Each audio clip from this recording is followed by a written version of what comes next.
तो आध्यात्मक रामायण नामक पुस्तक में लिखा है। अब देखिए फ्रेंड्स, यहाँ वेरी मोस्ट इम्पॉर्टेंट नोट है। अंकोर वाट का जो मंदिर है वो कंबोज के राजा सूर्यवर्मा सेकंड ने बनवाया था, जिसकी ऊंचाई कितनी थी? 1113 ईस्वी से 1113 ईस्वी से 1150 ईस्वी में इन्होंने बनवाया था। ठीक है, जो अंकोर वाट का जो मंदिर है कंबोडिया में जो स्थित है, उसको किसने बनवाया था? तो राजा सूर्यवर्मा सेकंड ने बनवाया था। 1113 ईस्वी से 1150 ईस्वी तक उसको बनवाया था। और इस मंदिर में लगभग 10.5 फीट ऊंची भगवान विष्णु की मूर्ति का स्थापना किया गया। ठीक है फ्रेंड्स, आई होप फ्रेंड्स आपको वैष्णव धर्म समझ में आ गया होगा। कल की क्लास में फ्रेंड्स हम लोग जो डिस्कस करने वाले हैं वो है इस्लाम धर्म, पारसी धर्म, ईसाई धर्म और मगध राज्य का उत्कर्ष किस प्रकार से हुआ, सिकंदर। इन सब चीज़ों से आपको लूसेंट जीके जीएस पढ़नी है। कितना कम टाइम में कितना अच्छे से आप स्टडी कर सकते हो, ताकि आप कोई से भी एग्जाम की तैयारी कर रहे हो उसमें आपके लिए हेल्प करेगा। जैसा कि आप कोई भी टीचर्स लेवल तैयारी करो, जैसे मान लीजिए सीटेट हो गया, टेट हो गया, सुपर टेट हो गया, रीट हो गया, बीपीएससी हो गया, या फिर आप other railway, SSC, bank, teacher किसी भी चीज़ की तैयारी कर रहे हो, तो सभी में आपका जो GK GS related question answer आता ही है। तो आप सभी का जो है फ्रेंड्स बेस मजबूत हो जाएगा अगर आपने ये जो मेरी क्लासेस है दूसरे निचोड़ इसको आप लोगों ने देख लिया। ठीक है, तो देखिए आज हम बात करेंगे इस्लाम धर्म की। तो इस्लाम धर्म के जो संस्थापक थे फ्रेंड्स कौन थे? हजरत मोहम्मद साहब थे। और हजरत मोहम्मद साहब का जन्म कब हुआ था? तो 507 ईस्वी में मक्का में हुआ था। हजरत मोहम्मद साहब के जो पिता थे उनका नाम क्या था? अब्दुल्ला, और माता का नाम क्या था? अमीना था। इसके बाद नेक्स्ट दिया गया है, हजरत मोहम्मद साहब को 610 ईस्वी में मक्का के पास हीरा नामक गुफा में इनको ज्ञान की प्राप्ति हुई थी। और इसके बाद नेक्स्ट बताया गया है कि 24 सितंबर 622 ईस्वी में पैगंबर के मक्का से मदीना की यात्रा इस्लाम जगत में मुस्लिम संवत हाजिरी संवत के नाम से जाना जाता है। ठीक है फ्रेंड्स, तो यहाँ तक आई होप आप सभी को समझ में आ रहा है। मैं हमेशा आप लोगों से कहती हूँ कि अगर आपको कहीं भी डाउट हो तो आप लोग कमेंट करके पूछ सकते हैं। ठीक है, और फ्रेंड्स देखिए सीटेट की तैयारी जो बच्चे अगर करना चाहते हैं तो मेरे चैनल पे आप सभी को सारी प्लेलिस्ट मिल जाएगी, तो आप लोग वहाँ जाकर के अपनी तैयारी कर सकते हैं। ठीक है, और रही बात हिंदी, तो हिंदी ग्रामर फ्रेंड्स आपको ऑल सब्जेक्ट में कोई सा भी, अगर आप टीचिंग एग्जाम की तैयारी कर रहे हो, फिर कोई सी भी एग्जाम की तैयारी कर रहे हो, वनडे एग्जाम, कॉम्पिटिटिव एग्जाम की, तो आपको हिंदी और GK GS very most important रहती है। तो प्लेलिस्ट बनी हुई है फ्रेंड्स, आप सभी लोग जाकर के वहाँ से देख सकते हैं। ठीक है, निःशुल्क है, कोई पैसा नहीं उसमें देना आपको, आप लोग फ्री में अपना देख सकते हो, अपना क्लास अटेंड कर सकते हो। ओके, और नेक्स्ट फ्रेंड्स देखिए, इसके बाद नेक्स्ट है मोहम्मद की जो शादी है वो 25 वर्ष की अवस्था में खदीजा नामक विधवा से हुई थी। ठीक है, खदीजा नामक विधवा से हुई थी। और मोहम्मद की जो पुत्री का नाम क्या था? फातिमा, एवं दामाद का नाम क्या था? अली था। ठीक है, देवदूत जिब्रिलियन जो थे, जिब्रिलियन ने पैगंबर मोहम्मद साहब को कुरान अरबी भाषा में संप्रेषित की थी। और कुरान जो है फ्रेंड्स वो इस्लाम धर्म का सबसे पवित्र ग्रंथ माना जाता है। और हिंदू धर्म में जो है फ्रेंड्स, हिंदू धर्म में सबसे जो पवित्र ग्रंथ मानी जाती है वो क्या मानी जाती है? आपकी रामायण। ठीक है, रामायण महाभारत मैंने आपको बताया था कल की क्लास में। आज की क्लास में आपको बता रही हूँ कुरान जो है वो इस्लाम धर्म का सबसे पवित्र ग्रंथ माना जाता है। इंपॉर्टेंट टॉपिक, इंपॉर्टेंट पॉइंट रहेगा। नेक्स्ट है पैगंबर जो है मोहम्मद साहब के ने कुरान की शिक्षाओं का उपदेश दिया था। इसके बाद नेक्स्ट कह रहा है जो हजरत मोहम्मद साहब की मृत्यु 8 जून 632 ईस्वी को हुई और इन्हें मदीना में दफनाया गया था। ठीक है, हजरत मोहम्मद को कहाँ दफनाया गया था? मदीना में दफनाया गया था। और इनकी मृत्यु कब हुई थी? 8 जून 632 ईस्वी में हुई थी। इंपॉर्टेंट। और ओके फ्रेंड्स, मैं आपको बता दूं जो इनका जो जन्म कब हुआ था, मैंने हजरत मोहम्मद साहब का जन्म आपको बताया था, तो 570 ईस्वी में हुई थी। कब हुई थी? और 570 ईस्वी में हुई थी, मक्का में हुआ था। ओके, और इनके पिता का नाम अब्दुल्ला था और इनकी माता का नाम अमीना था। ओके, नेक्स्ट आगे चले, नो डाउट आप लोगों को। तो देखिए फ्रेंड्स, नेक्स्ट कह रहा है मोहम्मद साहब की जो मृत्यु के बाद इस्लाम सुन्नी तथा सिया नामक 2 पंथों में विभाजित हो गया था। सुन्नी जो है, सुन्नी इन्हें जो सुन्ना में विश्वास करते थे। सुन्ना यानी कि पैगंबर मोहम्मद साहब के कथनों तथा कार्यों का विवरण है। इसके बाद नेक्स्ट कह रहा है सिया जो है, सिया अली की शिक्षाओं में विश्वास करते हैं तथा उन्हें मोहम्मद साहब का न्याय सम्मत उत्तराधिकारी मानते हैं। अली मोहम्मद साहब के दामाद थे। ठीक है, अली कौन थे? मोहम्मद साहब के दामाद थे। जैसे मैंने आपको बताया था, मोहम्मद की जो पुत्री थी उनका नाम फातिमा था और उनके ही पति का नाम जो उनके दामाद जो हैं उनका नाम अली था। ठीक है फ्रेंड्स, फातिमा के हस्बैंड का नाम अली था। ओके, समझ में आया आप सभी को? No doubt. तो चलिए आगे बढ़ते हैं। नेक्स्ट देखिए यहाँ पे दिया गया है, अली जो है सन 661 ईस्वी में हत्या कर दी गई थी इनकी। और अली के पुत्र जो थे वो थे हुसैन की हत्या 680 ईस्वी में करबला ईरान नामक स्थान पर कर दी गई थी। और इन दोनों हत्या ने शिया को निश्चित मत का रूप दे दिया था। ठीक है, उनको किस चीज का मत दे दिया था? निश्चित मत का रूप दे दिया था। और पैगंबर मोहम्मद साहब के उत्तराधिकारी खलीफा कहलाए। ठीक है, पैगंबर जो मोहम्मद साहब के उत्तराधिकारी कौन कहलाए? वो खलीफा कहलाए। इस्लाम जगत में खलीफा पद जो है वो 1924 ईस्वी तक रहा। 1924 ईस्वी में इसे तुर्कों के शासक मुस्तफ़ा कमाल पाशा ने समाप्त कर दिया था। इसके बाद नेक्स्ट फ्रेंड्स आता है इब्न इशाक। इब्न इशाक ने सर्वप्रथम पैगंबर साहब का जीवन चरित्र लिखा था। ठीक है, पैगंबर साहब का जीवन चरित्र किसने लिखा था? तो इब्न इशाक ने लिखा था। ये इंपॉर्टेंट रहेगा आपके एग्जाम के लिए, स्टार बना दीजिएगा। ठीक है, नेक्स्ट देखिए पॉइंट है, मोहम्मद साहब पैगंबर के जन्मदिन पर ईद ए मिलाद उन नबी पर्व मनाया जाता है। ठीक है, जैसा कि फ्रेंड्स आप सभी लोग जानते हैं ना, मुस्लिम में जो है फ्रेंड्स, इस्लाम धर्म में सबसे मुख्य त्यौहार इन लोगों का क्या होता है? ईद ए मिलाद। ठीक है, ये क्यों मनाया जाता है? तो मोहम्मद साहब पैगंबर के जन्म दिवस पे ईद ए मिलाद नबी पर्व मनाया जाता है। ओके, इसके बाद नेक्स्ट दिया गया है, भारत में सर्वप्रथम इस्लाम का आगमन अरबों के जरिए हुआ था। 712 ईस्वी में अरबों ने सिंध जीत लिया और सबसे पहले भारत के इसी भाग में इस्लाम एवं महत्वपूर्ण धर्म बना। ओके, नेक्स्ट यहाँ पे देखिए इंपॉर्टेंट नोट है, यहाँ पे कह रहा है नमाज के दौरान मुसलमान मक्का की तरफ मुख करके खड़े होते हैं और भारत में मक्का जो है वो पश्चिम की ओर पड़ता है। मक्का की ओर की दिशा को किबला कहा जाता है। ठीक है फ्रेंड्स, नमाज के दौरान मुसलमान जो होते हैं वो मक्का की तरफ मुंह करके खड़े होते हैं। ठीक है, जो कि भारत में जो मक्का का जो दिशा है वो पश्चिम की ओर पड़ता है, जबकि जो इस्लाम धर्म में है, जो इस्लाम धर्म में मक्का की ओर की दिशा को क्या कहा जाता है? किबला कहा जाता है। ठीक है फ्रेंड्स, तो यहाँ पे आप लोगों का जो है इस्लाम धर्म कंप्लीट होता है। आई होप आप सभी को समझ में आ गया होगा।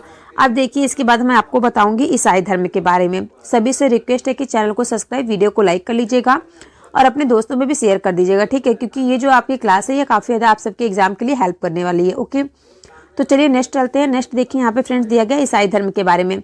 तो ईसाई धर्म के संस्थापक कौन थे? ईसा मसीह थे। ईसाई धर्म का प्रमुख ग्रंथ क्या है? बाइबिल है। नेक्स्ट है ईसा मसीह का जन्म जो है जेरूशलेम के निकट बैथलेहम नामक स्थान पर हुआ था। ठीक है, ईसा मसीह का जन्म कहाँ हुआ था? जेरूशलेम के निकट बेथलेहम नामक स्थान पर हुआ था। नेक्स्ट कह रहा है ईसा मसीह के जन्म दिवस को क्रिसमस के रूप में मनाया जाता है। क्रिसमस डे जल्दी आने वाला है, 25 दिसंबर को सभी लोग मनाते हैं बड़ा दिन के नाम पे। ठीक है, नेक्स्ट है ईसा मसीह की माता का नाम मेरी और पिता का नाम जोसेफ था। ईसा ने अपनी जीवन की प्रथम 30 वर्ष एक बड़ाई के रूप में बेथलेहम के निकट नाजरेथ में बिताए थे और ईसा मसीह के प्रथम 2 शिष्य थे, एंड्रूस और पीटर। ठीक है, एंड्रूस एवं पीटर दो उनके ईसा मसीह के 2 शिष्य हुआ करते थे। नेक्स्ट कह रहा है ईसा मसीह को सूली पर रोमन गवर्नर पोर्टियस ने चढ़ाया था। ये देखिए क्वेश्चन हमेशा एग्जाम में पूछा जाने वाला है, इंपॉर्टेंट है। देखिए इंपॉर्टेंट फ्रेंड्स रहेगा ये, ईसा मसीह को सूली पर रोमन गवर्नर, ईसा मसीह को सूली पर किसने चढ़ाया था? तो रोमन गवर्नर पेटियस ने चढ़ाया था। ठीक है, और ईसा मसीह को 33वीं ईस्वी में सूली पर चढ़ाया गया था। और ईसाई धर्म का सबसे पवित्र चिन्ह क्या है? क्रॉस। जैसा कि फ्रेंड्स आप लोग ऐसे देखते हैं ना, ये जो है सबसे पवित्र चिन्ह माना जाता है क्रॉस। ठीक है, जैसे कि मैंने आपको बताया ना, इसके पहले क्या बताया था मैंने कि जो है कुरान जो है इस्लाम धर्म का सबसे पवित्र ग्रंथ माना जाता है। तो इसमें फ्रेंड्स जो है ईसा मसीह का जो है सबसे पवित्र जो चिन्ह माना जाता है वो क्रॉस माना जाता है। और ईसाई त्रित्व में विश्वास रखते हैं। त्रित्व मतलब वे हैं जैसे ईश्वर पिता, ईश्वर पुत्र और ईश्वर पवित्र आत्मा, ये 3 चीजों में ही विश्वास रखते हैं। 12वीं शताब्दी से फ्रांस में आरंभिक भवनों की तुलना में अधिक ऊंचे व हल्के चर्चों के निर्माण प्रारंभ हुए और वास्तुकला की यह शैली जो है गोथिक नाम से जानी जाती है। और इस कलात्मक शैली के सर्वोत्कृष्ट उदाहरणों में से एक पेरिस का नाट्रे ड्रम है। ठीक है फ्रेंड्स, नाट्रे ड्रम है, चर्च है। ओके, तो आई होप फ्रेंड्स आप सभी को यहाँ पे जो है ईसाई धर्म समझ में आ गया होगा। इसके बाद अब फ्रेंड्स हम चलते हैं पारसी धर्म पे। तो आप लोग बताइए, अगर आपको कोई डाउट है तो कमेंट करके पूछ लीजिए। मैंने आपको ईसाई धर्म के संस्थापक बता दिया, प्रमुख ग्रंथ बता दिया। तो देखिए ईसाई धर्म का प्रमुख ग्रंथ क्या, मैंने बाइबिल बताया ना। और इस्लाम धर्म का प्रमुख ग्रंथ क्या मैंने बताया? कुरान बताया। और हिंदू धर्म का क्या मैंने बताया था? महाभारत और रामायण। ओके, ठीक है, तो चलिए हम लोग आगे बढ़ते हैं। कोई डाउट हो तो आप कमेंट करके पूछ सकते हैं। ठीक है, तो चलिए नेक्स्ट हम आगे बढ़ते हैं। यहाँ पे देखिए फ्रेंड्स दिया गया है पारसी धर्म। तो देखिए पारसी धर्म का जो है, पारसी धर्म के पैगंबर कौन थे? जरथुष्ट्र ईरानी थे। ठीक है, कौन थे? जरथुष्ट्र ईरानी थे। और इनके शिक्षाओं का संकलन जो है वो जेंदा अवेस्ता नामक ग्रंथ में है, जो पारसियों का धार्मिक ग्रंथ माना जाता है। पारसियों का धार्मिक ग्रंथ क्या है फ्रेंड? जेंदा अवेस्ता माना जाता है। और इनकी जो मूल शिक्षा का सूत्र क्या होता है, सदविचार, सदवचन और सदकार्य। ठीक है, सदविचार, सदवचन और सदकार्य क्या है, इनकी मूल शिक्षा का सूत्र कहा जाता है। और इनके अनुयायी कौन है, एक ईश्वर अहुर को मानते हैं। और इस धर्म के अनुयायियों को अग्नि पूजन भी कहा जाता है। ठीक है फ्रेंड्स, क्या कहा जाता है, अग्नि पूजन के नाम से जाना जाता है। तो आई होप फ्रेंड्स यहाँ तक आप सभी को समझ में आ गया पारसी धर्म के बारे में। अब चलिए इसके आगे हम नेक्स्ट बढ़ते हैं। तो सभी से रिक्वेस्ट है कि चैनल को सब्सक्राइब, वीडियो को लाइक कर दीजिएगा। ठीक है, तो अब देखिए इसके आगे मैं आपको बताऊंगी मगध राज्य का उत्कर्ष किस प्रकार से हुआ। ठीक है, तो चलिए बढ़ते हैं आगे हम लोग। यहाँ पे देखिए फ्रेंड्स दिया गया है मगध राज्य का उत्कर्ष किस प्रकार से हुआ। ठीक है, तो आई होप आप सभी को अच्छे हिसाब से दिख रहा है, एकदम क्लियर है। तो देखिए यहाँ पे दिया गया है मगध के सबसे प्राचीन वंश के संस्थापक कौन थे, बृहदर्थ थे। मगध के सबसे प्राचीन वंश के संस्थापक कौन थे फ्रेंड्स, बृहदर्थ थे। और इसकी राजधानी क्या थी, गिरिब्रज यानी कि राजगृह थी। जरासंध बृहदर्थ का पुत्र था। जरासंध कौन था, बृहदर्थ का पुत्र था। और हर्यक वंश के संस्थापक कौन थे, बिंबिसार। मगध की गद्दी पर 544 ईस्वी पूर्व बौद्ध ग्रंथों के अनुसार में बैठा था। ठीक है, वह बौद्ध धर्म का अनुयायी था और यह जो है प्रथम भारतीय राजा भी था और जिसने प्रशासनिक व्यवस्था पर बल दिया था। ठीक है फ्रेंड्स, यहाँ पे बात हो रही हर्यक वंश की। हर्यक वंश का संस्थापक कौन था फ्रेंड्स, बिंबिसार, मैंने बताया आपको, जो कि 544 ईसा पूर्व बौद्ध धर्म ग्रंथों के अनुसार में बैठाया गया था। ठीक है, अब देखिए यहाँ पे बात होती है बिंबिसार ने बृहदर्थ को हराकर अंग राज्य को मगध में मिला लिया था। अब देखिए फ्रेंड्स यहाँ पे आपकी हिस्ट्री स्टार्ट होती है। अब यहाँ पे बताया जाएगा कौन किसको हरा करके कौन सी राजगद्दी पर बैठ गया था। तो अब यहाँ से जो हिस्ट्री आपके काफ़ी ज़्यादा इंटरेस्टिंग होने वाली है, तो सभी लोग एकदम ध्यान से सुनिए। अगर आपने अच्छे से ध्यान से सुन लिया है तो आपका जो है एग्जाम वैसे ही क्लियर हो जाएगा, जीके जीएस वाली क्लास केवल। ओके, तो देखिए फ्रेंड्स यहाँ पे दिया गया है जो बिंबिसार था, बिंबिसार ने बृहदत्त को हरा करके अंग राज्य को मगध राज्य में मिला लिया था। और बिंबिसार ने राजगृह का निर्माण कर उसे अपनी राजधानी बनाई थी। उसके बाद कह रहा बिंबिसार ने मगध पर करीब 52 वर्षों तक, करीब कितने 52 वर्षों तक शासन किया था। किसने, बिंबिसार ने। बिंबिसार ने मगध पर कितने वर्षों तक राज किया था, 52 वर्षों तक। और किसको हरा करके मगध की राजधानी उसने जीती थी, तो बिंबिसार ने बृहदर्थ को हराया था। ठीक है फ्रेंड्स, बृहदर्थ को हरा करके उसने क्या किया था, अंग राज्य को मगध में मिला लिया था। अब महात्मा बुद्ध की सेवा में बिंबिसार ने राजवेद जीविका को भेजा था। ठीक है, जो महात्मा बुद्ध थे उनकी सेवा में बिंबिसार ने किसको, राजवेद को भेजा था। और अवंती के राजा प्रद्योत जब पांडु रोग से ग्रसित थे तब उस समय भी बिंबिसार ने जीवक को उनकी सेवा शुश्रूषा के लिए भेजा था। ठीक है, सेवा सर्वृत्ति के लिए उनको भेजा गया था। अब देखिए यहाँ पे बात हो रही है नेक्स्ट, बिंबिसार ने वैवाहिक संबंध स्थापित कर अपने साम्राज्य का विस्तार किया था। और इसने कौशल नरेश प्रसेनजित की बहन महाकौशला से वैशाली के चेटक की पुत्री चेलना से तथा मद्रा देश आधुनिक पंजाब की राजकुमारी क्षेमा से शादी की थी। ठीक है फ्रेंड्स, इसने किससे किससे शादी की थी, पहली तो शादी इसने जो की थी, इसने कौशल नरेश प्रसेनजित की बहन से शादी की थी। और वैशाली के चेटक की पुत्री चेलना से मद्र देश आधुनिक पंजाब की राजकुमारी क्षेमा से भी शादी की थी। ठीक है, बिंबिसार की जो फ्रेंड से हत्या उसके पुत्र अजातशत्रु ने ही कर दी थी। अब देखिए फ्रेंड्स, इसने 2 शादी कर ली, 2 देशों को अपने में मिला लिया। ठीक है, इसके बाद क्या हुआ, बिंबिसार की जो हत्या है उसी के पुत्र अजातशत्रु ने कर दी थी। और वह कब की थी, 493 ईसा पूर्व में मगध की गद्दी पर बैठा। उसने अपने पिता की हत्या करने के बाद क्या हुआ, वह 493 ईस्वी पर गद्दी पर बैठ गया। ठीक है, समझ में आया। मतलब बिंबिसार ने बृहदत्त को हरा करके अंग को अपने राज में मिलाया, फिर उसको मगध में राज कर रहा था। फिर उसने 2 देशों में अपने मतलब शादी रचाई, शादी करने में 2 देशों को अपने में मिला लिया। उसके बाद क्या हुआ, बिंबिसार की हत्या उसके ही पुत्र ने करके और उसकी गद्दी पर वो खुद बैठ गया। फिर क्या हुआ, अजातशत्रु का उपनाम क्या था, वो कुड़िक था। ठीक है, अजातशत्रु जो उनका पुत्र था बिंबिसार का, उसका नाम क्या था, कुड़िक था। अब वह प्रारंभ में जैन धर्म का अनुयायी भी था। ठीक है, ये प्रारंभ में क्या था, जैन धर्म का अनुयायी था। तो आई होप फ्रेंड्स यहाँ तक आप सभी को समझ में आया मगध राज्य का उत्कर्ष किस प्रकार से हुआ। इंटरेस्टिंग लग रही है क्लास, कमेंट करके जरूर बताइएगा। अब देखिए यहाँ पे क्या होता है, अजातशत्रु ने 32 वर्षों तक मगध पर शासन किया। ठीक है, देखिए फ्रेंड्स यहाँ पे कह रहे हैं अजातशत्रु ने 32 वर्षों तक क्या किया था, मगध पर शासन किया था अपने पिता को मारने के बाद। नेक्स्ट कह रहा है अजातशत्रु ने सुयोग्य मंत्री का नाम वस्तुकार था। इसी की सहायता से अजातशत्रु ने वैशाली पर विजय प्राप्त की थी। इसके बाद नेक्स्ट करा 461 ईसा पूर्व में अपने पिता की हत्या कर उदयन मगध की गद्दी पर बैठा। ठीक है, अब देखिए अजातशत्रु ने वैशाली पर भी विजय प्राप्त कर ली। फिर उसके बाद क्या होता है, 461 ईसा पूर्व में अपने ही पिता की हत्या करके उदयन क्या किया, वो मगध की गद्दी पर बैठ गया और उदयन ने पाटलिग्राम की स्थापना की थी। ठीक है, उदयन ने क्या किया, पाटलिग्राम की स्थापना की। वह जैन धर्म का अनुयायी था। अब देखिए यहाँ पे तो जैन धर्म का अनुयायी समझ में आया। उदयन भी पाटलिपुत्र जो है, पाटलिपुत्र की स्थापना की और वह उदयन जो है वो भी जैन धर्म का ही अनुयायी था। अजातशत्रु भी जैन धर्म का ही अनुयायी था। ठीक है, अब हर्यक वंश का अंतिम राजा कौन हुआ, उदयन का पुत्र नागदशक हुआ। ठीक है, हर्यक वंश का जो अंतिम राजा हुआ कौन हुआ, वो उदयन का पुत्र नागदशक हुआ। अब नागदशक को उसने आत्मात शिशुनाग ने 412 ईसा पूर्व में अपदस्थ करके मगध पर शिशुनाग वंश की स्थापना कर दी थी।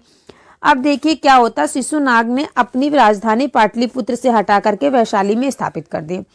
ठीक है, इसने क्या किया, अपनी राजधानी जो है पाटलिपुत्र से हटा करके वैशाली में स्थापित कर दी।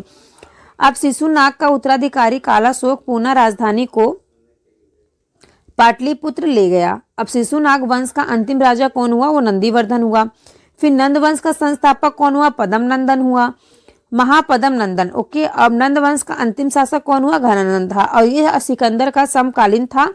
इसे चंद्रगुप्त मौर्य ने युद्ध में पराजित किया था और मगध पर एक नए वंश मौर्य वंश की स्थापना की थी। ठीक है, यहाँ तक आई होप आप सभी को समझ में आ गया।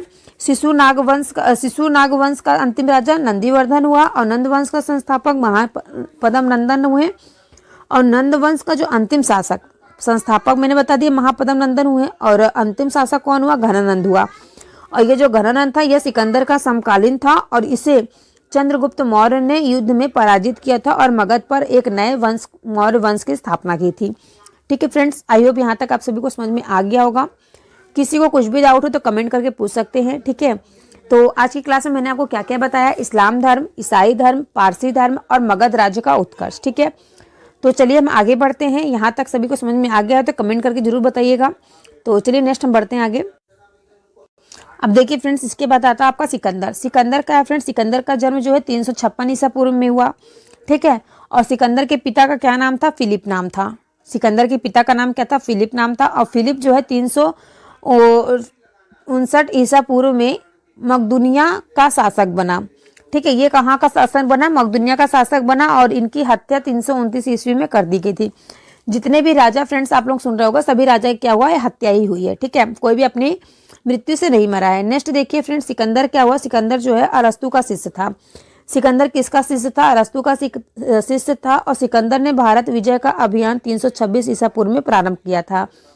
सिकंदर का सेनापति कौन था, सेल्यूकस निकेटर था। ये हमेशा एग्जाम में पूछा जाने वाला प्रश्न है कि सिकंदर का सेनापति कौन था, तो सिकंदर का सेनापति सेल्यूकस निकेटर था। और सिकंदर को पंजाब के शासक पोरस के साथ युद्ध करना पड़ा, जिसे हाइडेस्पीच के युद्ध या झेलम विस्तता का युद्ध के नाम से जाना जाता है। ठीक है, सिकंदर को पंजाब के शासक पारस के साथ युद्ध करना पड़ा था, जिसे किसके नाम से जाना गया, हाइडेस्पीच के नाम से जाना गया था। ओके, अब नेक्स्ट कह रहा है कि सिकंदर की सेना ने व्यास नदी के पश्चिम तट पर पहुंचकर उसे पार करने से इनकार कर दिया था। ठीक है, सिकंदर की सेना ने क्या किया, व्यास नदी की पश्चिम तट पर पहुंच करके उसे पार करने से क्या किया था, इनकार कर दिया था। ठीक है, यहाँ तक तो सभी को समझ में आ रहा है। इसके बाद क्या होता है, देखिए जो सिकंदर था, सिकंदर स्थल मार्ग द्वारा 325 ईसा पूर्व में भारत से लौटा। ठीक है, कहाँ से लौटा, ये सिकंदर जो है स्थल मार्ग से। ठीक है, किस मार्ग से, स्थल मार्ग से 325 ईसा पूर्व में भारत से लौटा था। और सिकंदर की मृत्यु कब हुई थी, 323 ईसा पूर्व में बेबीलोन में 33 वर्ष की अवस्था में हो गई थी। अब देखिए सिकंदर का जो जल सेनापति कौन था, निर्याकस था। ओके, सिकंदर का जो जल सेनापति था वो क्या था, निर्याकस था। और सिकंदर का जो सेनापति था वो कौन था, सेल्यूकस निकेटर था। ठीक है, और यहाँ पे देखिए फिर निर्याकस जो है फ्रेंड्स जल सेनापति की बात हो रही है। और सिकंदर का प्रिय घोड़ा कौन था, बाऊ केफला था। और इसी के नाम से इसे झेलम नदी के तट पर बाऊ केफला नामक नगर भी बसाया गया था। बाऊ केफला नगर क्यों बसाया गया था, क्योंकि सिकंदर का प्रिय घोड़ा जो था बाऊ केफला था। इसी के नाम पर झेलम नदी के तट पे बाऊ केफला नामक नगर को बसाया गया था। तो ठीक है फ्रेंड्स, यहाँ पे आप सभी को सिकंदर के बारे में समझ में आ गया। अब चलिए इसके बाद हम बात करेंगे मौर्य साम्राज्य के बारे में। तो चलिए फ्रेंड्स, अब हम बात करते हैं मौर्य साम्राज्य के बारे में। ठीक है, मौर्य साम्राज्य क्या है फ्रेंड्स? मौर्य साम्राज्य का, मौर्य वंश का संस्थापक कौन था? चंद्रगुप्त मौर्य था, जिसका जन्म 345 ईसा पूर्व में हुआ था। ठीक है, जस्टिन ने चंद्रगुप्त मौर्य को सेंड्रोकोट्स कहा था। ठीक है, सेंड्रोकोट्स किसने कहा था? चंद्रगुप्त को जस्टिन ने कहा था, जिसकी पहचान विलियम्स जोन्स ने चंद्रगुप्त मौर्य से की थी। विशाखा दत्त कृत मुद्रा राक्षस में चंद्रगुप्त मौर्य ने के लिए वृषल आशय निम्न कुल में उत्पन्न शब्द का प्रयोग किया था। वृषल मतलब क्या होता है फ्रेंड्स? आशय, यानी कि निम्न कुल में उत्पन्न जो होता है उसको वृषल कहा जाता है। ठीक है, अब नेक्स्ट यहाँ पे कह रहा है, घनानंद को हराने में चाणक्य, कौटिल्य, विष्णुगुप्त ने चंद्रगुप्त मौर्य की मदद की थी। घनानंद को हराने में किसने मदद की थी? चाणक्य। चाणक्य कौन था फ्रेंड्स? कौटिल्य, यानी कि विष्णुगुप्त ने चंद्रगुप्त मौर्य को की मदद की थी, जो बाद में चंद्रगुप्त का प्रधानमंत्री बना। इसके द्वारा लिखित पुस्तक क्या थी? चाणक्य की जो लिखित पुस्तक कौन सी फ्रेंड्स? अर्थशास्त्र। ठीक है, अर्थशास्त्र नामक पुस्तक किसने लिखी थी? तो चाणक्य ने लिखी थी, इसका नाम कौटिल्य था, जिसका संबंध राजनीतिक से है। ठीक है, अब नेक्स्ट कह रहा है कि चंद्रगुप्त मगध की राजगद्दी पर 322 ईसा पूर्व में बैठा, और चंद्रगुप्त जो है फ्रेंड्स ये जैन धर्म का अनुयायी था। ठीक है, चंद्रगुप्त कौन था? जैन धर्म का अनुयायी था। अब नेक्स्ट यहाँ पे वो कह रहा है कि चंद्रगुप्त मगध की राजगद्दी पर 322 ईसा पूर्व में बैठ गया और ये जैन धर्म का अनुयायी था। इसके बाद कह रहा है, जो चंद्रगुप्त ने अपना अंतिम राज समय कर्नाटक के श्रवणबेलगोला नामक स्थान पर बिताया था। अब चंद्रगुप्त मौर्य ने 305 ईसा पूर्व में सेल्यूकस निकेटर को हराया था। ठीक है, सेल्यूकस निकेटर कौन था फ्रेंड्स? सिकंदर का सेनापति था। ठीक है, इसके पहले मैंने आपको बताया था ना, सेल्यूकस निकेटर कौन था? सिकंदर का सेनापति था। सेल्यूकस निकेटर ने अपनी पुत्री कर्नोलिया की शादी चंद्रगुप्त मौर्य के साथ की थी, और युद्ध की संधि शर्तों के अनुसार 4 प्रांत काबुल, कंधार, हेरात एवं मकराना चंद्रगुप्त को दे दिया था। सेल्यूकस निकेटर जो था फ्रेंड्स सिकंदर का सेनापति था, और उसके पास जो चार क्या थी फ्रेंड्स? 4 प्रांत थे। वो चारों प्रांत क्या कहते हैं? उसने अपनी बेटी को कार्नेवलिस की शादी में अपने दामाद को दे दिया था। ये दामाद यानी कि चंद्रगुप्त मौर्य को दे दी थी। अब इसके बाद फ्रेंड्स यहाँ आता है, जो चंद्रगुप्त मौर्य ने जैनी गुरु भद्रबाहु से जैन धर्म की दीक्षा ली थी। चंद्रगुप्त मौर्य ने जो जैन धर्म की दीक्षा ली थी, किससे ली थी? गुरु भद्रबाहु से जैन धर्म की दीक्षा ली थी इन्होंने। और मेगास्थनीज जो है वो सेल्यूकस निकेटर का राजदूत था, जो चंद्रगुप्त के दरबार में रहता था। ठीक है, मेगास्थनीज कौन था? सेल्यूकस निकेटर का राजदूत था, जो कि चंद्रगुप्त के दरबार में रहता था। ठीक है, यहाँ तक समझ में आप सभी को। इसके बाद देखिए नेक्स्ट फ्रेंड्स दिया गया है, मेगास्थनीज द्वारा लिखी गई जो पुस्तक थी इंडिका है। मेगास्थनीज के अनुसार सम्राट का जनता के सामने आने के अवसरों पर शोभा यात्रा के रूप में जश्न मनाया जाता है। उन्हें एक सोने के पालकी में ले जाया जाता है, के अंगरक्षक सोने और चांदी से अलंकृत हाथियों पर सवार रहते थे। ठीक है, कुछ अंगरक्षक जो होते थे वो पेड़ों को लेकर के चलते थे, और इन पेड़ों पर प्रशिक्षित तोतों का झुंड रहता था, जो सम्राट के सिर के चारों तरफ चक्कर लगाता था। ठीक है, राजा सामान्यतः क्या करता था? हथियार बंद महिलाओं से घिरा हुआ होता था, और उसके खाना खाने के पहले खास नौकर उस खाने को चखते हैं। वे लगातार 2 रात एक ही कमरे में नहीं सोते थे। पाटलिपुत्र के बारे में, पाटलिपुत्र एक विशाल प्राचीर से घिरा है, जिसमें क्या है? 570 बुर्ज और 64 द्वार हैं। 2 और 3 मंजिले वाले घर लकड़ी और कच्ची ईंटों से बने हैं। इस राजा का महल जो था फ्रेंड्स वो काठ का बना होता था, जिसे पत्थर की नक्काशी से अलंकृत किया गया था, और यह चारों तरफ से उद्यानों और चिड़ियों के लिए बने बसेरे के लिए प्रसिद्ध था। मतलब कि फ्रेंड्स यहाँ पे बताया गया है कि जो भी राजा हुआ करते थे, राजा क्या करते थे? एक कमरे में 2 दिन से ज्यादा, कभी 2 रात से ज्यादा नहीं बिताते थे। ठीक है, और चंद्रगुप्त मौर्य और सेल्यूकस निकेटर के बीच हुए युद्ध का वर्णन जो है वो एपियानस ने किया था। ठीक है, किसने किया था? एपियानस ने किया था। अब देखिए फ्रेंड्स, जो प्लूट था, प्लूट के अनुसार चंद्रगुप्त ने सेल्यूकस को 500 हाथी उपहार में दिए थे। ठीक है फ्रेंड्स, चंद्रगुप्त ने जो सेल्यूकस को 500 हाथी किस प्रकार दिए थे? 500 हाथी उपहार में दिए थे। इसके बाद जो चंद्रगुप्त मौर्य की मृत्यु जो है फ्रेंड्स कब हुई थी? तो 229 ईसा पूर्व में श्रवण बेलगोला में उपवास द्वारा हुई थी। वो उपवास थे, और उस दिन श्रवण बेलगोला में 229 ईसा पूर्व में चंद्रगुप्त मौर्य की मृत्यु हो गई थी। ठीक है फ्रेंड्स, अब यहाँ चंद्रगुप्त मौर्य की मृत्यु हो जाती है। अब इसके बाद स्टार्ट होता है क्या? बिंदुसार के बारे में।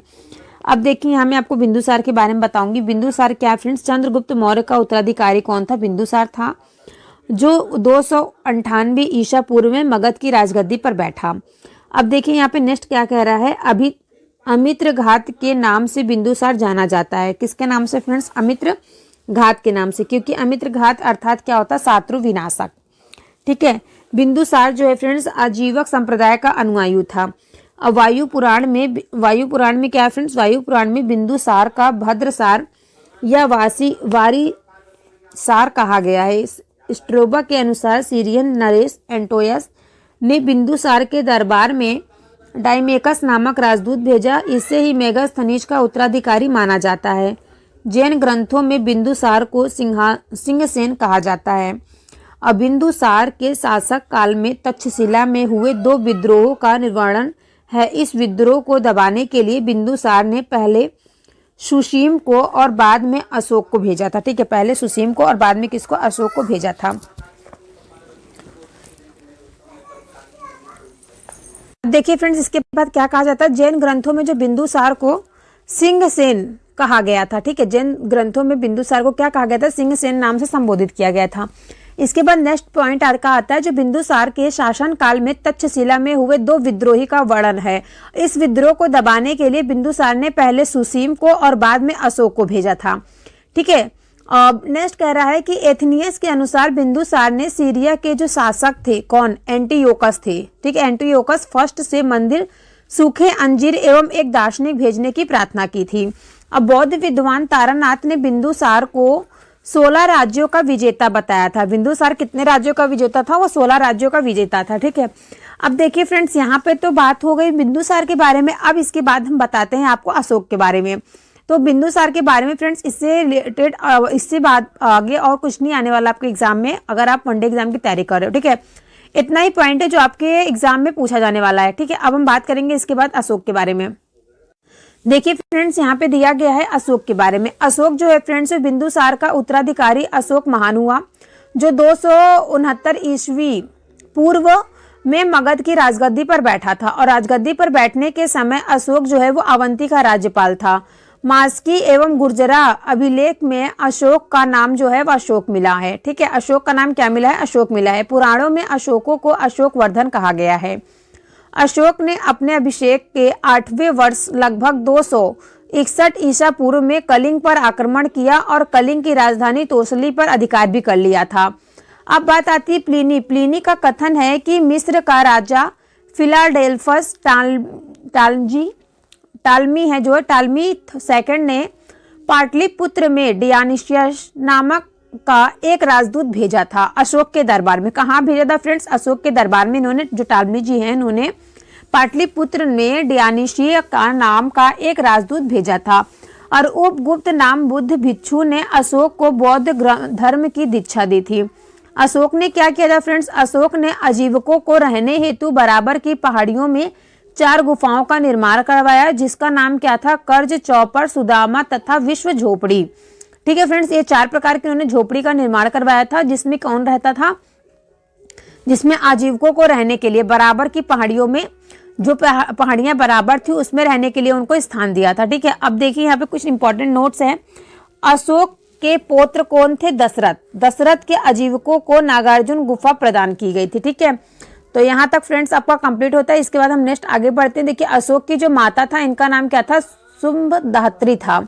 सुमधात्री था। ठीक है, पौत्र कौन थे? इनके पिता कौन थे? दशरथ थे। और माता क्या थी? सुमधात्री थी। और अशोक ने बौद्ध धर्म के प्रसार के लिए अपने पुत्र महेंद्र एवं पुत्री संघमित्रा को श्रीलंका भेजा था। अशोक के पुत्र पुत्री क्या थे? महेंद्र और संघमित्रा, एक पुत्र एक पुत्री थी, जिनकी जो है बौद्ध धर्म के प्रसार के लिए उन्होंने कहाँ भेज दिया था? श्रीलंका भेज दिया था। और भारत में शिलालेख का जो प्रचलन है सर्वप्रथम अशोक ने किया था। ठीक है, शिलालेख का जो प्रचलन है किसने किया था? अशोक ने किया था। और अशोक के शिलालेख में ब्राह्मी, खरोष्टी, ग्रीक एवं आरमाइक लिपि का प्रयोग हुआ है। ठीक है, कौन कौन सी लिपि का प्रयोग हुआ है? ब्राह्मी, खरोष्टी, ग्रीक और आरमाइकी। ग्रीक एवं आरमाइक लिपि का अभिलेख जो है वो अफगानिस्तान से खरोष्टी लिपि का अभिलेख और उत्तर पश्चिम पाकिस्तान से और शेष भारत के ब्राह्मी लिपि के अभिलेख मिले हैं। ठीक है, अशोक के जो अभिलेख हैं फ्रेंड्स, अभिलेखों को 3 भागों में बांटा गया। पहला शिलालेख, दूसरा स्तंभ लेख, तीसरा क्या है? गुहालेख। अशोक के शिलालेख की खोज जो है फ्रेंड्स 1750 ईस्वी में पाद्रेटी कंथेलर ने की थी और इनकी संख्या क्या है? 14 है। ठीक है फ्रेंड्स, अशोक के जो अभिलेख है फ्रेंड्स, अभिलेख पढ़ने में सबसे पहली जो सफलता प्राप्त हुई थी वो 1837 ईस्वी में जेम्स प्रिंसेस को हुई थी। ठीक है, अशोक के जो है फ्रेंड्स अभिलेख किसने पढ़े थे सबसे पहली बार, तो जेम्स प्रिंसेस ने पढ़े थे। और कब पढ़े थे, तो 1837 ईस्वी में पढ़े थे। ठीक है, अब चलिए इसके आगे हम बात करते हैं अशोक के प्रमुख शिलालेख एवं उनके वर्णित विषय कौन कौन से हैं। ठीक है, तो देखिए फ्रेंड्स यहाँ पे दिया गया है, यहाँ पे देखिए फ्रेंड्स दिया गया है अशोक के प्रमुख शिलालेख एवं उनके वर्णित विषय। तो देखिए फ्रेंड्स अशोक के जो 14 शिलालेख का उल्लेख मिलता है, तो 14 शिलालेख कौन कौन से मैं आपको बताती हूँ। पहला जो शिलालेख था उसमें मिला है, इसमें पशु बलि की निंदा की गई है। ठीक है, पहला शिलालेख में क्या है, पशु बलि की निंदा की गई। दूसरा शिलालेख में इसमें अशोक ने मनुष्य एवं पशुओं दोनों की चिकित्सा व्यवस्था का उल्लेख किया है। तीसरा शिलालेख में इन्होंने बताया है कि इसमें राजकीय अधिकारियों को यह आशय दिया गया है कि वे हर 5वें वर्ष के उपरांत दौरे पर जाएं, और इस शिलालेख में कुछ धार्मिक नियमों का भी उल्लेख किया गया है। नेक्स्ट है चौथा शिलालेख, तो इस अभिलेख में भेरी घोष की जगह धम्मा घोष की घोषणा की गई थी। ठीक है, भेरी घोष की जगह किसकी घोषणा की गई थी, धम्मा घोष की घोषणा की गई थी। पांचवा शिलालेख जो मिलता है अशोक स्तंभ का, अशोक जी का, तो उसमें 5वें शिलालेख में इन्होंने किस चीज की वर्णन किया गया है, तो उसमें इन्होंने बताया है इस शिलालेख में धर्म महामात्रों की नियुक्ति के विषय में जानकारी मिलती है। ठीक है फ्रेंड्स, अब इसके आगे मैं आपको बताऊंगी महामात्र मतलब क्या होता है। ठीक है, किस शब्दों में महामात्र किन व्यक्तियों को संबोधित किया जाता है। अब नेक्स्ट फ्रेंड्स यहाँ पे छठा शिलालेख जो है फ्रेंड्स, इसमें आत्मनियंत्रण की शिक्षा दी गई थी। 7वां एवं 8वां शिलालेख जो है इसमें अशोक की तीर्थ यात्राओं का उल्लेख किया गया था। और 9वां शिलालेख जो है इसमें सच्ची भेंट तथा सच्चे शिष्टाचार का उल्लेख किया गया था। अब नेक्स्ट फ्रेंड्स आता है आपका यहाँ पे 10वां शिलालेख। 10वां शिलालेख में किस चीज का वर्णन किया गया है, तो इसमें अशोक ने आदेश दिया है कि राजा तथा उच्च अधिकारी हमेशा प्रजा के हित में सोचें। 11वां शिलालेख फ्रेंड्स इसके बाद आता है, इसमें बताया गया है कि इसमें धम्मा की व्याख्या की गई है।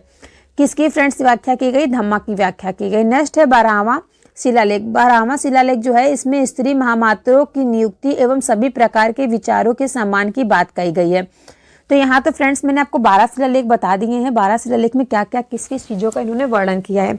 अब आपका बचता है 2 शिलालेख, 13वां और 14वां। तो उसके बारे में हम चलिए आगे देखते हैं और आपको बताते हैं। तो देखिए यहाँ पे दिया गया है 13वां और 14वां शिलालेख। 13वां शिलालेख जो है इसमें कहा गया है, इसमें कलिंग युद्ध का वर्णन जो है एवं अशोक के हृदय परिवर्तन की बात कही गई है। इसी में पड़ोसी राजाओं का भी वर्णन मिलता है। नेक्स्ट कहा गया है 14वां शिलालेख। 14वां शिलालेख जो है फ्रेंड्स उसमें अशोक ने जनता को धार्मिक जीवन बिताने के लिए प्रेरित किया है। कौन सा जीवन बिताने के लिए प्रेरित किया है फ्रेंड्स, धार्मिक जीवन बिताने के लिए प्रेरित किया। ये तो आपके 14 शिलालेख हो गए। अब अशोक के स्तंभ लेखों की जो संख्या है वो 7 है, जो केवल ब्राह्मी लिपि से लिखी गई है। नेक्स्ट देखिए फ्रेंड्स यहाँ पे दिया गया अशोक के स्तंभ लेखों की जो संख्या है वो 7 है, जो केवल ब्राह्मी लिपि में लिखी गई। यह 6 अलग अलग स्थानों से प्राप्त हुआ है। कौन कौन से स्थान से प्राप्त हुआ फ्रेंड्स, मैं सभी स्थानों के नाम आपको बताती हूँ बारी बारी से। 6 स्थानों के नाम। तो पहला स्थान है प्रयाग स्तंभ लेख। यह पहले कौशाम्बी में स्थित था और इस स्तंभ लेख को अकबर ने इलाहाबाद के किले में स्थापित कराया था। नेक्स्ट दूसरा है दिल्ली टोपरा। दिल्ली टोपरा जो है फ्रेंड्स यह स्तंभ लेख फिरोज शाह तुगलक के द्वारा टोपरा से दिल्ली लाया गया था। नेक्स्ट है फ्रेंड्स दिल्ली मेरठ। दिल्ली मेरठ जो है फ्रेंड्स इसमें क्या है, पहले मेरठ में स्थित यह स्तंभ लेख था जो फिरोज शाह द्वारा दिल्ली लाया गया था। ठीक है, ये सभी जो स्तंभ लेख मैं आपको बता रही हूँ ये सभी जो है ब्राह्मी लिपि में लिखी गई हैं। और ठीक है, और 6 अलग अलग स्थानों से प्राप्त हुआ है। नेक्स्ट आपका चौथा है रामपुरवा। रामपुरवा जो है शिलालेख फ्रेंड्स यह स्तंभ लेख जो है वो चंपारण बिहार में स्थापित है और इसकी खोज जो है 1872 ईस्वी में कार्यालय ने की थी। नेक्स्ट है लोरिया अरेराज। लोरिया अरेराज जो है फ्रेंड्स ये कहाँ पे है, ये चंपारण बिहार में है। छठवा है आपका लोरिया नंदगढ़। ये भी आपका कहाँ है, चंपारण बिहार में। इस स्तंभ पर मोर चित्र बना हुआ है। तो आई होप फ्रेंड्स आप सभी को समझ में आ गया कि अशोक के जो स्तंभ लेखों की संख्या कितनी है, 7 है। और कौन कौन से स्तंभ कहाँ कहाँ पे मिले हैं और ब्राह्मी लिपि में इसकी जो राइटिंग लिखी गई है वो किसमें है, ब्राह्मी लिपि में है। ठीक है, अब देखिए 7वां कौन सा है। 7वां 6 के बारे में फ्रेंड्स यहाँ पे बताया गया है। ठीक है, 7वां नहीं बताया गया है। अब देखिए हम इसके बारे में आगे बताते हैं। कौशाम्बी अभिलेख को रानी का अभिलेख कहा जाता है। ठीक है, देखिए नेक्स्ट यहाँ पे दिया गया है जो कौशाम्बी अभिलेख है इसको रानी का अभिलेख भी कहा जाता है। अशोक का सबसे छोटा स्तंभ लेख जो है वो रुम्भी देई है। इसी में लुम्बिनी में धम्मा यात्रा के दौरान अशोक द्वारा भू राजस्व की दर घटा देने की घोषणा की गई थी। नेक्स्ट कह रहा है कि अशोक का 7वां अभिलेख सबसे लंबा है। अशोक का जो 7वां अभिलेख है फ्रेंड्स, ये क्या है, सबसे ज्यादा लंबा है। नेक्स्ट कह रहा है कि पृथक शिलालेख में यह घोषणा है कि सभी मनुष्य मेरे बच्चे हैं। ठीक है, इसमें जो अशोक का जो प्रथम शिलालेख मिला है, इसमें कहा गया है कि जो सभी बच्चे मनुष्य हैं वो सभी क्या है, मेरे बच्चे हैं। नेक्स्ट कहा गया है अशोक का सार ए कूना जो है कदंवरा अभिलेख, ये ग्रीक एवं अरमेइक भाषाओं में प्राप्त हुआ है। नेक्स्ट कह रहा है साम्राज्य में मुख्यमंत्री एवं पुरोहित की नियुक्ति के पूर्व इनके चरित्र को काफी जांचा परखा जाता था, जिसे उपाधा परीक्षा कहा जाता था। ठीक है, तो चलिए फ्रेंड्स, यहाँ तक आप सभी को समझ में आ गया कि नहीं, कमेंट करके जरूर बताइएगा। तो इसके आगे चलिए हम बढ़ते हैं। नेक्स्ट देखिए, यहाँ पे दिया गया है सम्राट की सहायता के लिए एक मंत्री परिषद होती थी, जिसमें सदस्यों की संख्या 12, 16 या 20 हुआ करती थी। ठीक है, नेक्स्ट कह रहा है अर्थशास्त्रों की। तो नेक्स्ट देखिए फ्रेंड्स, यहाँ पे कह रहा है कि अर्थशास्त्र में शीर्षस्थ अधिकारी के रूप में तीर्थ का उल्लेख मिलता है, जिसे महामात्र भी कहा जाता है। ठीक है, महामात्र मैंने आपको बताया था, मैं पहले आपको बताऊंगी बाद में कि महामात्र किसे कहा जाता है। तो अर्थशास्त्र में जो शीर्षस्थ अधिकारी के रूप में तीर्थ का उल्लेख मिलता है, जिसे महामात्र कहा जाता है। ठीक है फ्रेंड्स, इनकी संख्या कितनी थी, 18 थी। और अर्थशास्त्र में चर जासूस को कहा जाता था। ठीक है, चर किसको कहा जाता था फ्रेंड्स, जासूस को कहा जाता था। अशोक के समय मौर्य साम्राज्य में प्रांतों की संख्या कितनी थी, 5 प्रांत थे। और प्रांतों को क्या कहा जाता था, चक्र कहा जाता था। ठीक है, और प्रांतों के जो प्रशासक हुआ करते थे उन्हें कुमार या आर्यपुत्र या फिर राजस्त्रिक कहते थे। क्या कहते थे फ्रेंड, राष्ट्रिक कहलाते थे। ठीक है, अब इसके बाद हम आपको बताएंगे जो प्रांतों का विभाजन, प्रांतों का विभाजन किस प्रकार से हुआ था। तो प्रांतों का जो विभाजन हुआ था फ्रेंड्स, वो विषय में किया गया था, जो विषय पति के अधीन होते थे। ठीक है, और प्रशासन की सबसे जो छोटी इकाई होती थी उसको ग्राम कहा जाता था, जिसका मुखिया कौन होता था, ग्रामिक कहलाता था। ठीक है, अब चलिए फ्रेंड्स, मैं आपको बताती हूँ कि जो अर्थशास्त्र के लिखने वाले कौन थे, तो चाणक्य थे। ठीक है, उन्होंने, चाणक्य ने जो है अर्थशास्त्र नामक पुस्तक लिखी थी। ठीक है, अब मैं आपको बताऊंगी अर्थशास्त्र में वर्णित तीर्थ के बारे में। ठीक है, तो चलिए हम आपको बताते हैं। यहाँ पे देखिए दिया गया है अर्थशास्त्र में वर्णित तीर्थ किस किस प्रकार से थे। तो पहला दिया गया मंत्री। मंत्री जो फ्रेंड्स, प्रधानमंत्री को मंत्री कहा जाता था। पुरोहित किसे कहा जाता, तो धर्म एवं दान विभाग के जो प्रधान होते थे उनको क्या कहा जाता, पुरोहित कहा जाता था। इसके बाद नेक्स्ट है सेनापति। सेनापति किसको कहा जाता था फ्रेंड्स, जो सैन्य विभाग का प्रधान होता था उसको सेनापति कहा जाता था। इसके बाद नेक्स्ट आपका आता है फ्रेंड्स युवराज। युवराज यानी कि जो राज का पुत्र होता था उसको युवराज कहा था। जो राजा का पुत्र होता था उसे युवराज का उपाधि दी गई, उसे युवराज कहा जाता था। ठीक है, इसके बाद नेक्स्ट आपका यहाँ पे आता है फ्रेंड्स दोवारिया। दोवारिया जो फ्रेंड्स राजकीय द्वार रक्षक होता था उसको द्वारिया कहा जाता था। और अंतर्वैदिक किसको कहा जाता था, तो अंतपुरा का अध्यक्ष होता था उसको अंतर्वैदिक कहा जाता था। समाहर्ता किसे कहता था, जो आय का संग्रह करता होता था उसको समाहर्ता कहा जाता था। इसके बाद नेक्स्ट है फ्रेंड सन्निधाता। सन्निधाता किसको कहते थे, जो राजकीय कोष व अध्यक्षता करता था उसको सन्निधाता कहते थे। इसके बाद नेक्स्ट आपका आता है प्रशास्ता। प्रशास्ता जो है फ्रेंड्स वो कारागार का अध्यक्ष होता था। नेक्स्ट है प्रदृष्टि। प्रदृष्टि जो है फ्रेंड्स वो कमिश्नर को कहते थे। इसके बाद आपका आता है पौर। पौर यानी कि नगर का कोतवाल जो होता था उसको पौर कहा जाता था। इसके बाद आपका आता है व्यवहारिक। जो प्रमुख न्यायाधीश होते थे उसको व्यवहारिक कहा जाता था। नेक्स्ट है फ्रेंड्स नायक। नायक जो होते थे फ्रेंड्स नगर रक्षा का अध्यक्ष होता था उसको नायक के नाम से उपाधि दी गई थी। नेक्स्ट है कर्मांतिक। जो होते थे उद्योग एवं कारखानों का अध्यक्ष होता था। नेक्स्ट है मंत्री परिषद यानी कि अध्यक्ष। फिर है दंडपाल यानी कि सेना का सामान एकत्र करने वाला जो होता था उसको दंडपाल कहते थे। नेक्स्ट है दुर्गापाल। दुर्गापाल जो दुर्गा रक्षक होता था उसको दुर्गापाल कहते थे। इसके बाद आता है आपका अंतपाल यानी कि जो सीमावर्ती दुर्गों का रक्षा करता था उसको अंतपाल की उपाधि दी गई थी। तो आई हो फ्रेंड्स यहाँ तक आप सभी को समझ में आया कि अर्थशास्त्र में वर्णित तीर्थ जो हैं उनको किस किस नाम से पुकारा जाता था, और जो मंत्री हुआ करते थे उनको प्रधानमंत्री, जो धर्म एवं दान विभाग के प्रधान हुआ करते उनको पुरोहित कहा जाता था। इसी प्रकार से सभी को संबोधित किया गया था। ठीक है, तो चलिए इसके आगे हम लोग जानते हैं। इसके आगे देखिए फ्रेंड्स यहाँ पे दिया गया है प्रशासकों में सबसे छोटा जो गोप था जो 10 ग्रामों का शासक था उसको संभालता था। ठीक है, प्रशासकों जो सबसे छोटा गोपा था जो 10 गांवों को संभालता था, ठीक है, उसको प्रशासकों कहा जाता था। नेक्स्ट है मैगस्थनीज के अनुसार नगर का जो प्रशासक था वो 30 सदस्यों का एक मंडल करता था जो 6 समितियों में विभाजित था और प्रत्येक समिति में 5 सदस्य होते थे। ठीक है, बिक्री कर के रूप में मूल्य का 10वां भाग जो है वसूला जाता था। इसे बचाने वाले को मृत्यु दंड दिया जाता था। ठीक है, जो बिक्री कर का रूप में जो मूल्य 10वां भाग जो वसूला जाता था, इसे बचाने वालों को क्या दिया था, मृत्यु दंड दिया जाता था। नेक्स्ट है मेगास्थनीज के अनुसार एग्रोनोमाई मार्ग निर्माण अधिकारी था। जस्टिस के अनुसार चंद्रगुप्त मौर्य की जो सेना थी, सेना में लगभग 50,000 अश्वरोही सेना, ठीक है, 50,000 अश्वरोही सैनिक और 9,000 हाथी व 8,000 रथ थे। ठीक है, जस्टिस के अनुसार चंद्रगुप्त मौर्य की सेना में कितने सारे सैनिक और हाथी और रथ थे। ठीक है, इसके बाद आता है जस्टिस नामक यूनानी लेखक के अनुसार चंद्रगुप्त ने अपने 6 लाख की फौज से सारे भारत को रौंद दिया था। ठीक है, और यह बात जो है सही भी हो सकती है और नहीं भी, लेकिन यह सही है कि चंद्रगुप्त ने पश्चिमोत्तर भारत को सेल्यूकस का गुलाम से मुक्त किया था। इसके बाद नेक्स्ट आता है युद्ध क्षेत्र में सेना का नेतृत्व करने वाले अधिकारी जो है वो नायक कहलाता था। ठीक है, देखिए फ्रेंड्स, यहाँ पे जो प्रशासनिक एवं समितियों एवं उनके कार्य का वर्णन किया गया है। तो देखिए समितियां, प्रथम समिति, द्वितीय समिति, तृतीय, चतुर्थ, पंचमी और षष्ठ समितियां बनाई गई थी और उनके कार्य क्या क्या थे। तो प्रथम समिति का क्या कार्य हुआ करता था, उद्योग एवं शिल्प कार्यों का निरीक्षण करता था। द्वितीय समिति क्या करती थी, विदेशियों की देखरेख करती थी। तृतीय समिति क्या करती थी, जन्म मरण का विवरण रखना करती थी। नेक्स्ट तृतीय जो है वो जन्म मरण का विवरण रखती थी। चतुर्थ समिति जो थी वो व्यापार एवं वाणिज्य की समिति की देखभाल करती थी। ठीक है, इसके बाद आपकी आती है पंचम समिति। पंचम समिति का क्या कार्य हुआ करता था, निर्मित वस्तुओं के विक्रय का निरीक्षण करती थी। और जो आपकी छठवीं समिति आती थी, षष्ठ समिति, उसमें क्या करता था, बिक्री कर वसूल करना। ठीक है, और 10वां भाग वसूलना था इसको, अगर इससे ज्यादा वो बचाती थी तो उसको क्या होता था, मृत्युदंड दिया जाता था। ठीक है, तो यहाँ तक सभी को समझ में आया। इसके आगे हम नेक्स्ट बढ़े।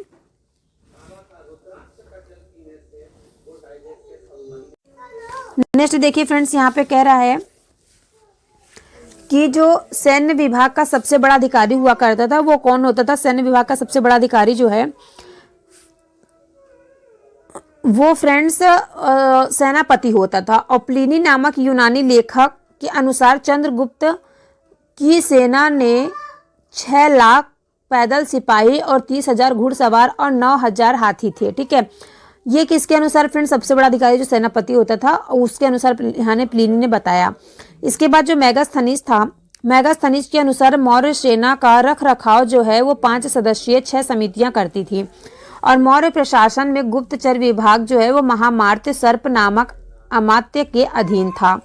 अर्थशास्त्र में गुप्तचर को गुण पुरुष कहा गया है और तथा एक ही स्थान पर रहकर कार्य करने वाले गुप्तचर को संस्था कहा जाता था। नेक्स्ट कह रहा है कि एक स्थान से दूसरे स्थान पर भ्रमण करने वाले गुप्तचर को संचार कहा जाता था। और अशोक के स्थान जनपदीय न्यायालय के न्यायाधीश को राजू कहा जाता था। नेक्स्ट कह रहा है सरकारी भूमि को सीता भूमि कहा जाता था। सरकारी भूमि को क्या कहा जाता था फ्रेंड्स, सीता भूमि कहा जाता था। ठीक है, अब यहाँ देखिए फ्रेंड्स, फिर यहाँ पे दिया गया है सैन्य समितियां एवं उनके कार्य। ठीक है, यहाँ जैसे मैंने आपको यहाँ बताया ना, तो जो मतलब मेगास्थनीज के अनुसार जो मौर्य सेना थी, मौर्य सेना का रख रखाव किस प्रकार से था, तो 5 सदस्यीय और 6 समितियां द्वारा होता था। तो 6 समितियां कौन कौन सी थी, देखिए प्रथम समिति के अनुसार उन्होंने बताया था जल सेना की व्यवस्था देखना। द्वितीय समिति के अनुसार यातायात एवं रसद की व्यवस्था देखना। तृतीय समिति के अनुसार पैदल सैनिक की देखरेख करना। और चतुर्थ के साथ क्या होता है, अश्वरोहियों की सेना की देखरेख करना, मतलब जो घोड़े के साथ चलते थे। इसके बाद पंचम में गज सेना यानी कि जो हाथी की सेना थी उनको देखरेख करना। फिर षष्ठ समिति आती, इसमें क्या थी, रथ यानी कि घोड़े वाली।